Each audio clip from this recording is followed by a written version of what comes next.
मीन राशि हुने जति पनि महानुभावहरू हुनुहुन्छ उहाँहरूका लागि 2080 सालको ज्येष्ठ महिनाको ग्रह गोचर अनुसार राशिफलतर्फ हेर्दै गर्दा अब ज्येष्ठ महिनामा ग्रह गोचर तपाईको राशिबाट कहाँ कहाँ जाँदैछन् भ्रमण गर्दैछन् हेर्दाखेरि राजा ग्रह सूर्य ग्रह तपाईको राशिबाट पराक्रम भाव तेस्रो भावमा गोचर गर्नेछन् भने मंगलको गोचर प्रभाव पंचम भावमा रहनेछ। बुधको गोचर प्रभाव तपाईको राशिबाट 21 गतेसम्मका लागि दोस्रो भावमा रहनेछन् भने 21 गते पछिको समय तेस्रो भावमा गोचर गर्ने अवस्था देखिन्छ। त्यस्तै शुक्र ग्रहको गोचर प्रभाव 16 गतेसम्मका लागि चौथो भावमा रहनेछ भने 16 गते पछिको समय पंचम भावमा गोचर गर्ने अवस्था रहेको छ। अब यो ज्येष्ठ महिनामा तपाईका लागि केही खराब मंगलको गोचर देखियो, अन्य पक्ष तपाईका लागि राम्रो नै रहेको छ। अब सूर्यको गोचर अनुसार तपाईका लागि यो महिना आफैमा हिम्मत जोश जाँगर पराक्रम बढ्न सक्ने योग रहेको छ। कुनै धातुजन्य तामा आदिको काम कार्य गर्नुहुन्छ, तपाई कुनै मेडिकल सेक्टरमा हुनुहुन्छ, आर्मी पुलिसको क्षेत्रमा हुनुहुन्छ वा डाक्टर आदि सम्बन्धी काम कार्य गर्नुहुन्छ वा कुनै सरकारी निकायसँग सम्बन्धित काम कार्यको क्षेत्रमा काम गर्दै हुनुहुन्छ, नोकरीजन्य काम कार्यको क्षेत्रमा हुनुहुन्छ भने यो महिना तपाईले आफ्नो काम कार्यको क्षेत्रमा केही उच्च प्रतिफल प्राप्त गर्न सक्ने योग रहेको छ।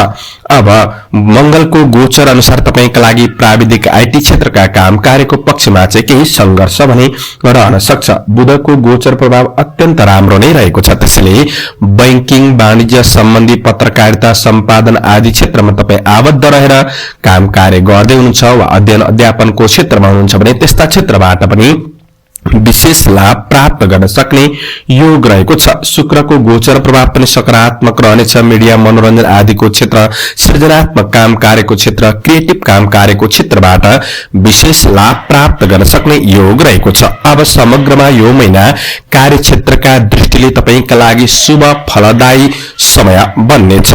कार्यक्षेत्रमा आफ्ना नजिकका साथीभाइ सहकर्मीहरूबाट पनि तपाईले राम्रो साथ सहयोग प्राप्त गर्न सक्ने योग रहेको छ।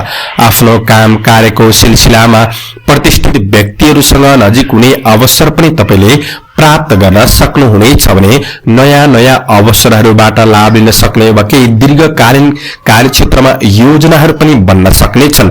परीक्षा प्रतियोगितामा सामेल हुँदै हुनुहुन्छ वा प्रतिस्पर्धात्मक क्षेत्रमा तपाईले सफलता हासिल गर्न सक्ने महिना बन्नेछ। त्यसैले यो महिना तपाईको लक्ष्य योजना अनुसार तपाई आफ्नो गन्तव्यमा अगाडि बढ्न सक्नुहुनेछ। त्यस्तै राजनीति क्षेत्रका काम कार्यमा हुनुहुन्छ, सामाजिक काम कार्यको क्षेत्रमा हुनुहुन्छ भने पनि यो महिना विशेष लाभ प्राप्त गर्न सक्ने, प्रशासनिक आदिको क्षेत्रबाट पनि विशेष लाभ प्राप्त गर्न सक्ने समय बन्नेछ। अब तपाईले सबै क्षेत्रमा राम्रो छ भन्दा भन्दै पनि यो महिना जिम्मेवारीहरू बढ्न सक्छन् र तपाईको काम कार्यको क्षेत्रमा केही चुनौतीपूर्ण जिम्मेवारीहरू आइपर्न सक्छन्।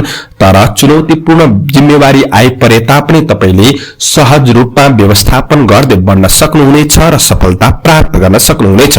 सहज रूपमा महिना बित्छ भन्ने चाहिँ होइन, संघर्ष चाहिँ बढ्न सक्छ, तर संघर्ष बढे अनुसार तपाईले प्रतिफल पनि प्राप्त गर्न सक्नुहुनेछ।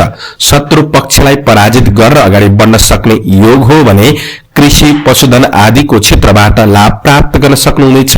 मान सम्मान पद प्रतिष्ठा प्राप्त गर्न सक्ने योग हो भने विशेष तपाईका लागि यो महिना केही नयाँ जब अवसरहरूमा पनि अगाडि बढ्न सक्नुहुनेछ। अब तपाईका लागि व्यावसायिक दृष्टिले यो ज्येष्ठ महिनामा हेर्दै गर्दा व्यावसायिक क्षेत्रमा पनि दौडधुप बढे अनुसार तपाईले सफलता प्राप्त गर्न सक्ने योग रहेको छ। अब तपाईले व्यावसायिक क्षेत्रमा कुनै पनि नयाँ लगानी गर्दै हुनुहुन्छ भने विशेष बुधको गोचर प्रभाव तपाईको राशिबाट दोस्रो भावमा बोली र व्यवहारमा सकारात्मक परिवर्तन आउन सक्ने, बोलीमा मिठासपन बढ्ने हुँदाखेरि काम कार्यहरू बन्ने छन् र 21 गते भन्दा अगाडिको समय लगानी गर्नुहुन्छ भने तपाईका लागि अझ राम्रो प्रतिफल प्राप्त गर्न सक्नुहुनेछ।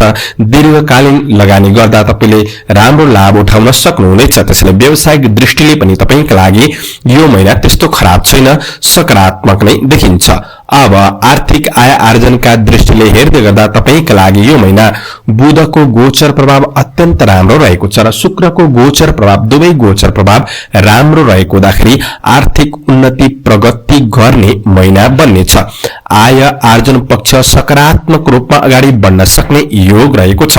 अब खर्च चाहिँ के कुरामा हुन्छ भन्दाखेरि मंगलको गोचर तपाईको राशिबाट सन्तान भावमा रहने हुँदाखेरि पढाइको कुराहरूमा केही खर्च बढ्दिन सक्छ वा लगानी बढ्दिन सक्छ र तपाईको सन्तानको कुराहरूमा कुनै पनि लगानी बढ्न सक्छ वा सन्तानको आवश्यकता पूरा गर्ने कुराहरूमा चाहिँ खर्च बढ्न सक्छ। यो कुरामा थोरै ध्यान दिनुस्।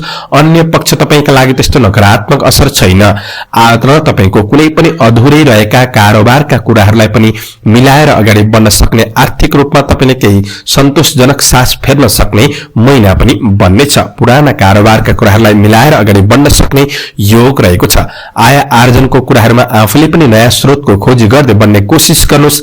तपाईका लागि यो ज्येष्ठ महिना आर्थिक दृष्टिले सकारात्मक समय बन्नेछ। अब विद्यार्थी वर्गहरूका लागि शिक्षा क्षेत्रतर्फ हेर्दै गर्दा तपाईका लागि मंगलको गोचर प्रभाव पंचम भावमा गोचर गर्नेछन्। अब पढाइ रूपमा त्यस्तो नराम्रो असर चाहिँ छैन। तपाईको पढाइको पक्षमा सकारात्मक रूपमा अगाडि बढ्न सक्ने, पढाइलाई लिएर हिम्मत जोश जागर पराक्रम बढ्न सक्ने योग रहेको छ।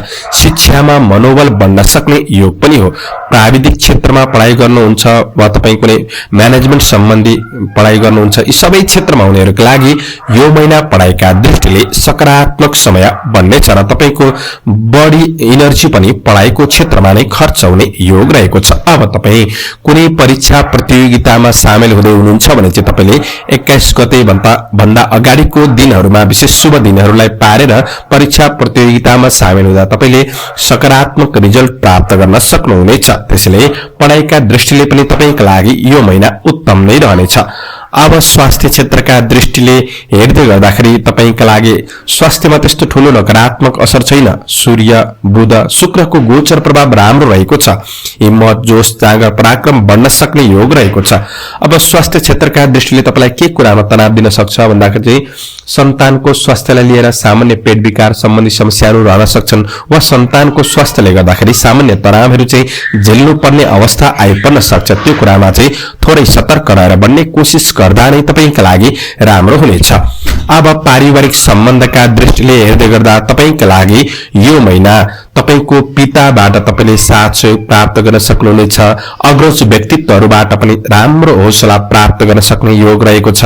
दाजु भाइ दिदी बहिनीमा पनि आत्मीयतापन बन्न सक्ने, भलाकुसारी बन्न सक्ने योग रहेको छ। दाजुभाइ दिदी बहिनीहरूको साथ सहयोग लिएर बन्नु तपाईका लागि राम्रो हुनेछ र योदेखि बाहेक कुल कुटुम्बहरूसँगको सम्बन्धलाई निकटपन ल्याउन सक्ने योग पनि रहेको छ। किनभने बोलीमा सकारात्मक प्रभाव, आफैमा आत्मविश्वास र व्यवहारिकपन बन्ने हुँदाखेरि सम्बन्धको पक्षलाई तपाईले राम्रो बनाएर अगाडि बढ्न सक्नुहुनेछ।